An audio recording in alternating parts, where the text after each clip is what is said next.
Hi there guys, and welcome to another episode of the Cover Zero Show with me, your host Simon Conboy.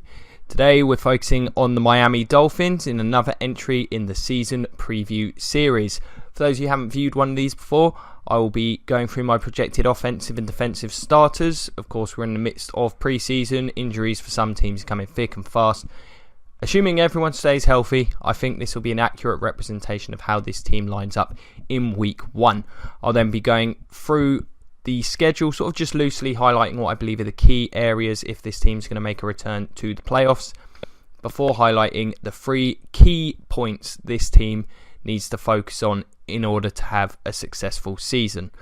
So we'll hop right in with the offensive starters, and at quarterback, no longer Ryan Tannehill, we are now going to see the return of Jay Cutler. I don't think this is much of a drop-off. I'm one of those. Tannehill, whilst he did improve enormously during the second half of last season, that was with a lot of focus going on what was a pretty dominating run game and an offensive line that had improved. I don't think Tannehill has shown me enough to think that he can elevate a team yet at this point. Now, I'm not saying Cutler's that guy, but I think Cutler's more dangerous as a passer than Tannehill at this point. Of course, he's got a great deep arm. He can run a little bit as well, which people often forget about. So I think he gives this team a chance. Of course, he's got as much familiarity with the Gase system as Ryan Tannehill does at this point. So at worst, I think this is pretty much going maybe a slight downgrade at worst. But I think Cutler will be okay. He does turn the ball over a lot, though, as we all know. That is the one major caveat. The running back position, though, looks pretty strong, assuming Jay Ajayi can stay healthy. He's one of the top power backs in the league. He was just an absolute truck last year, breaking tackles all over the place. He's a lot faster than people give him credit for. I think Kenyon Drake has the skill set to be a great complement to him. I think he can be a good player in the screen game, the pass game. Jay Ajayi does not help much in that regard, and he gives them a bit more of a different kind of elusive, more of a traditional shifty kind of elusive than the Jay Ajayi bouncing off you elusive. So I think these two could be a really good pair. I think the offense is going to very much go through them. The wide receiver group also looks pretty good. They've got a nice mix of skill sets here. Devontae Parker's got the tools to be a high caliber wideout and a number one. Not necessarily seen him put it all together. He's made some tough catches. He just needs to become a bit more consistent. Kenny Stills is just a deep threat. He's perfectly acceptable in that role. He'll have some drops and he'll irritate you from time to time, but he does threaten to take the top off the defence. And Jarvis Landry is arguably the best slot receiver in the league. You can move him across the formation. He'll make tough catches. He's great after the catch. He's not quite got the speed, the high-end speed, but he is a very productive player and has been thus far in his career. And he's an effort guy as well, which is always good to have.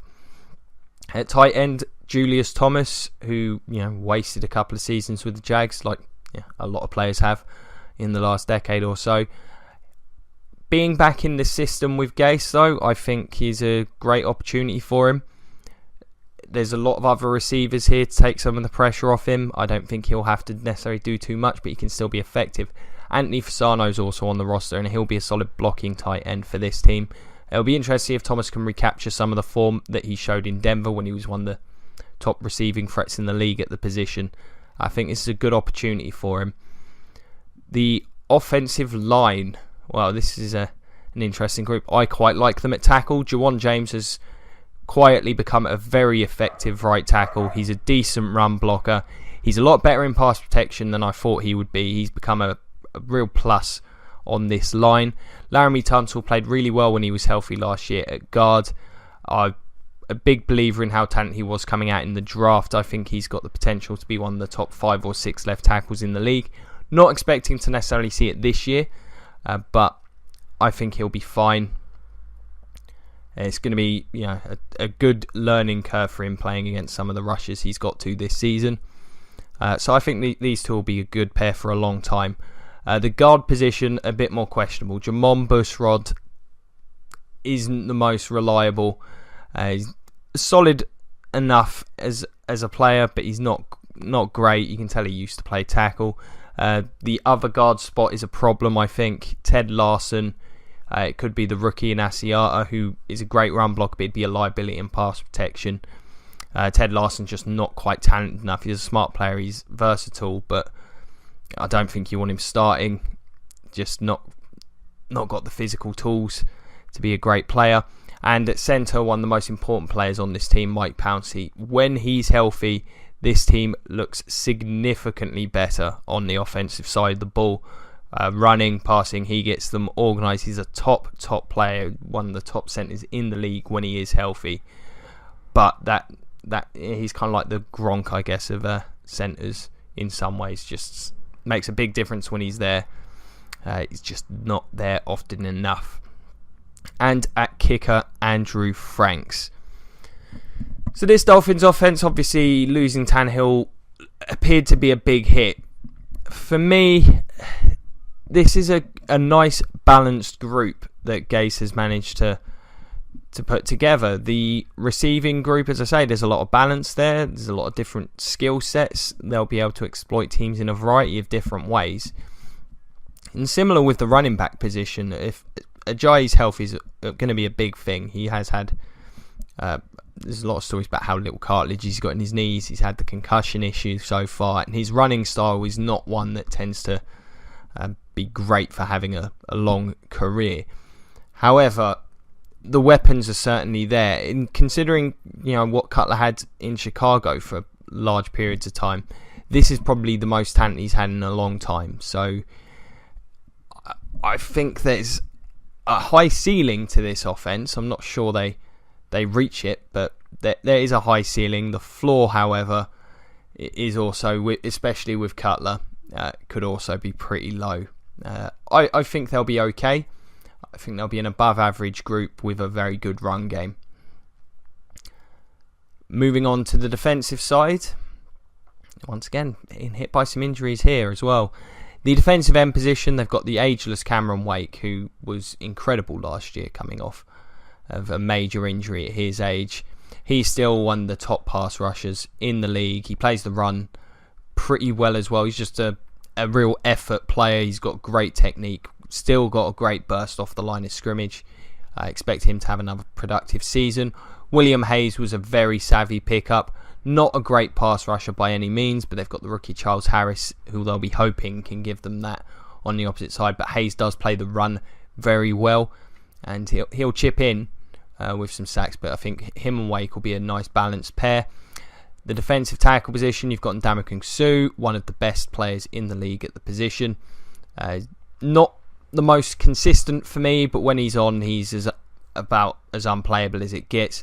He's just a total powerhouse, immovable when he decides to be, and he will ruin your players when he hits them.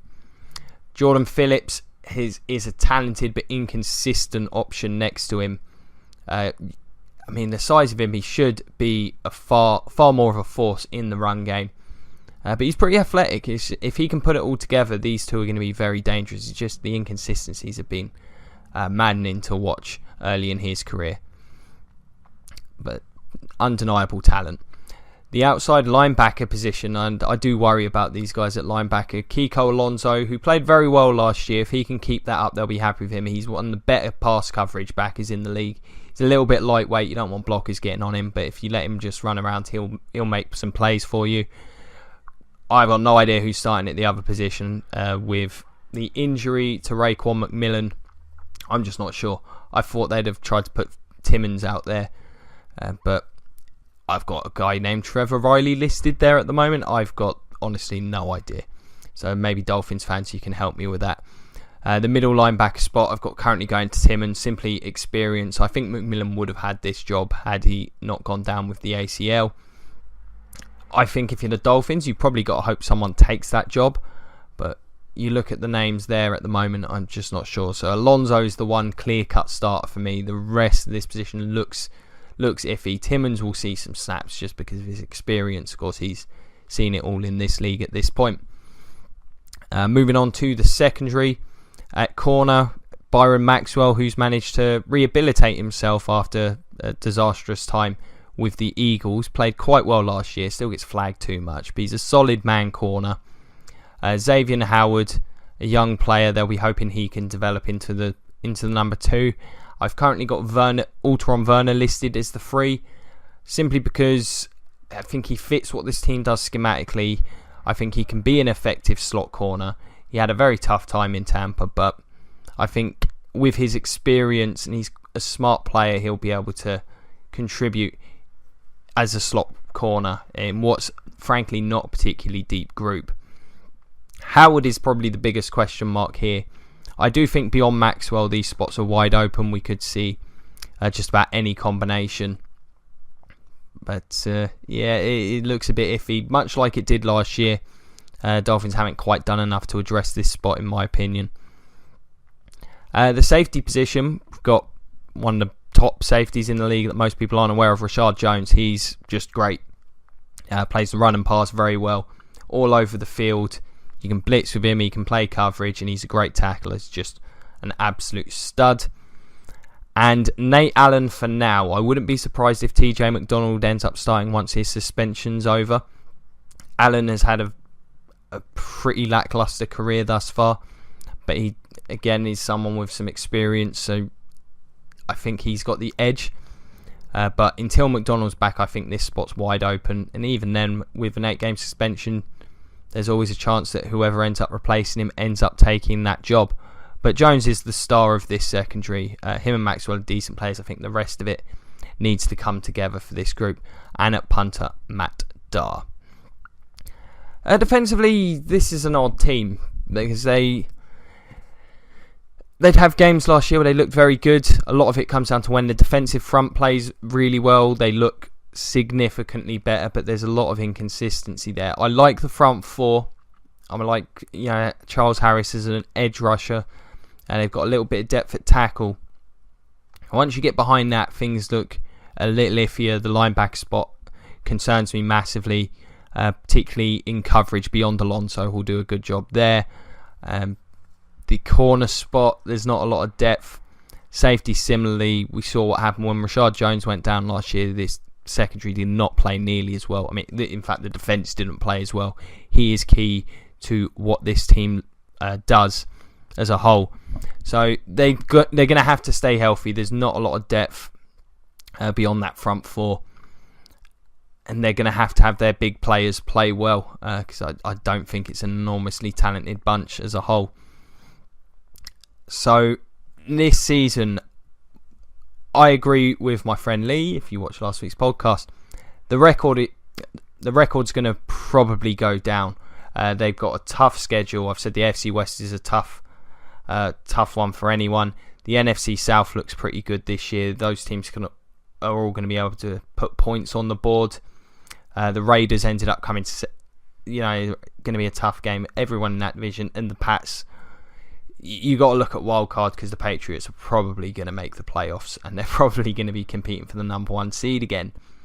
And I'm just not sure the Dolphins have got much better. Had Tannehill been there, you could possibly have made the argument for the big jump, but the injuries that they've had, I think it's just going to set them back.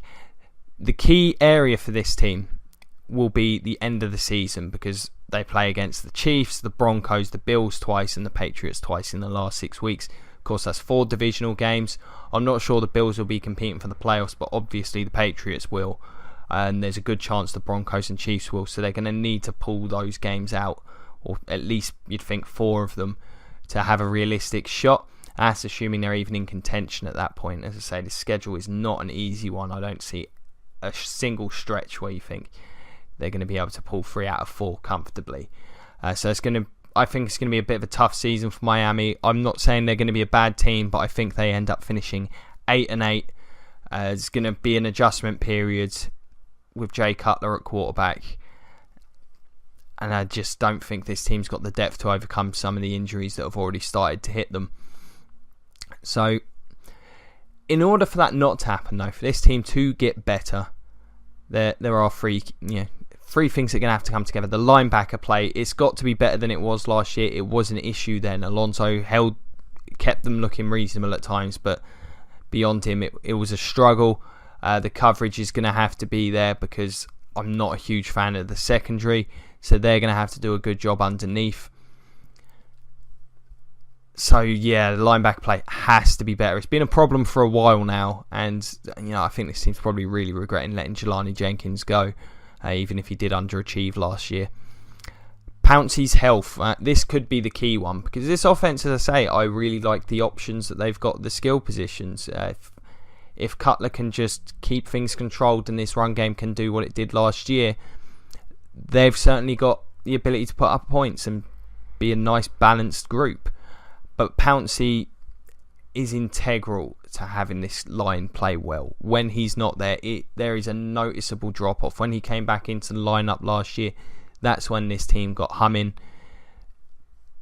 They need him healthy for the vast majority of the season. If he misses 4 games plus, I don't think this team's got much hope when it comes to the playoffs. And of course, Jay Cutler. Now, the quarterback's always going to be an essential part of considering how a team's going to do next in any season. But this is a guy who's just come out of retirement. Whilst he's got some familiarity with the scheme, it's a whole new team he's got to adapt to. I'm sure he probably wasn't working out as hard or doing too much whilst he was preparing to commentate next year. So he's going to have to adapt to the new surroundings, the new players around him, the expectations, because there are expectations in Miami where maybe there weren't so much those last couple of years in Chicago. And he's going to just have to do a better job protecting the ball. He's not going to be relied upon to do an enormous amount. This is going to be a run-heavy team, I think, in particular with the injury that happened. And the weapons he's got, they do look good. So Cutler's just got to play smart, and this team can make a run. The talent is there. It's just I feel like a lot's going to have to go right, considering how much has already gone wrong for them. So there you have it. That's the 2017 Dolphins from my perspective. What do you guys think? Do you agree, disagree? Are there any players I should be keeping an eye on over the course of pre-season, the early part of the season? Give us a shout, whether it's the comment section below, the Facebook page, find us Cover Zero, find me on Twitter at Simon Conboy. Always happy to talk football. As always, been an absolute pleasure. If you've enjoyed this, check out some of the other episodes. We're doing a weekly podcast, hoping to do another episode tomorrow with a couple of my friends. One of them are Dolphins fans, so you'll be able to get his perspective on things as the season goes. A lot of it possibly going to be angry, but we'll see. It might not be. They might have a good year. Also, vast majority of teams are covered at this point. I think this is team 25, so check some of them out. I think it's been a good series so far. And if you could like, share, subscribe, check out the Patreon. That'll also be greatly appreciated. Thank you so much for watching. I say it a lot, but really, really do appreciate it. It's been an absolute pleasure. Have a great evening, and go Bucks.